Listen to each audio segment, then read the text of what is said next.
Berikut ini biografi dan kisah singkat ulama besar Buya Hamka. Buya Hamka, atau bernama asli Abdul Malik Karim Amrullah adalah Ketua Majelis Ulama Indonesia, MUI pertama, dikenal pula sebagai tokoh Masyumi dan ulama Muhammadiyah. Sepanjang hidupnya, Hamka dikenal sebagai sosok ulama besar yang gigih membela Islam dan sangat tegas dalam hal akidah, tanpa kompromi.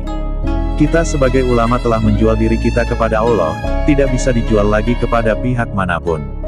Tegas Hamka setelah dilantik sebagai Ketua Majelis Ulama Indonesia, MUI, pada 1975 Artawijaya, Hidayatullah, tanggal 2 Juli tahun 2013.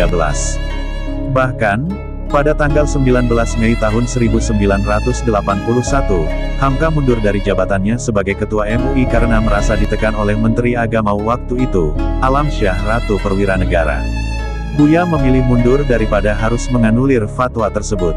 Latar belakang pemikiran Buya Hamka. Yusran Rushdi dalam buku Buya Hamka, Pribadi dan Martabat menyatakan Buya Hamka adalah anak dari Dr.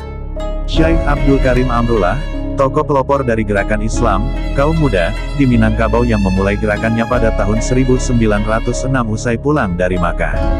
Syekh lebih dikenal dengan panggilan Haji Rasul yang mempelopori gerakan menentang ajaran Rabithah, sebuah gerakan yang menghadirkan guru dalam ingatan, sebagai salah satu cara yang ditempuh oleh penganut tarekat jika mulai mengerjakan suluk. Buya Hamka lahir di saat zaman hebat pertentangan kaum muda dan kaum tua, 1908 atau 1325 Hijriah. Oleh karena ia lahir di era pergerakan itu, Buya sudah terbiasa mendengar perdebatan sengit antara kaum muda dan kaum tua tentang paham agama. Saat Buya Hamka berusia 10 tahun, tepat pada 1918, ayahnya mendirikan pondok pesantren, Sumatera Tawalib, di Padang Panjang. Dari sana, Hamka sering melihat bapaknya menyebarkan paham dan keyakinannya. Di akhir tahun 1924, tepat di usia ke-16 tahun, Hamka merantau ke Yogyakarta dan mulai belajar pergerakan Islam modern kepada sejumlah tokoh seperti H.O.S. Cokroaminoto, Ki Bagus Hadikusumo, R.M. Surjopranoto dan H. Fahrudin. Dari sana dia mulai mengenal perbandingan antara pergerakan politik Islam, yaitu Syarikat Islam Hindia Timur dan Gerakan Sosial Muhammadiyah. Kelak, Buya Hamka dikenal sebagai Ketua Majelis Ulama Indonesia, MUI pertama, tokoh Masyumi dan ulama Muhammadiyah. Masih dalam buku Buya Hamka, Pribadi dan Martabat, Buya Hamka menikah dengan Siti Raham saat usianya masih muda, tepat pada tanggal 5 April tahun 1929. Kala itu, Hamka berusia 21 tahun, sementara istrinya berusia 15 tahun. Dari hasil pernikahan itu, sebagaimana dicatat oleh Irfan Hamka dalam Ayah, Kisah Buya Hamka, Hamka dan Siti Raham diberkahi oleh 10 orang anak. 1. H. Zaki Hamka, meninggal di usia 59 tahun. 2. H. Rusdi Hamka. 3. H. Fahri Hamka, meninggal di usia 70 tahun. 4. Haj. Azizah Hamka. 5. H. Irfan Hamka. 6. Prof. Dr. Haj. Aliyah Hamka. 7. Haj. Fatiyah Hamka. 8. Hilmi Hamka. 9.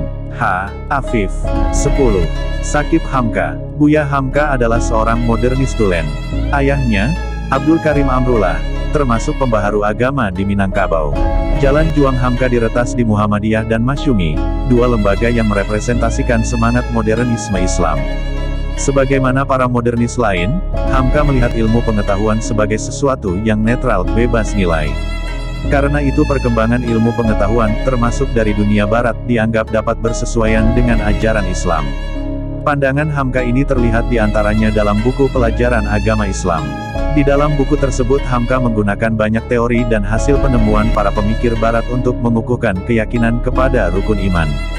Teori-teori psikologi, sosial, hingga penemuan sains digunakan Hamka sebagai penambah argumen bagi keimanan. Hamka berusaha menampilkan Islam yang siap berdialog dan terbuka terhadap penemuan-penemuan ilmu pengetahuan terbaru, satu ciri umum kalangan modernis. Tapi, menyangkut spiritualitas, ada yang berbeda pada diri pengarang tenggelamnya kapal Van der Veek ini. Hal tersebut diantaranya dapat ditelusuri dari bukunya Y.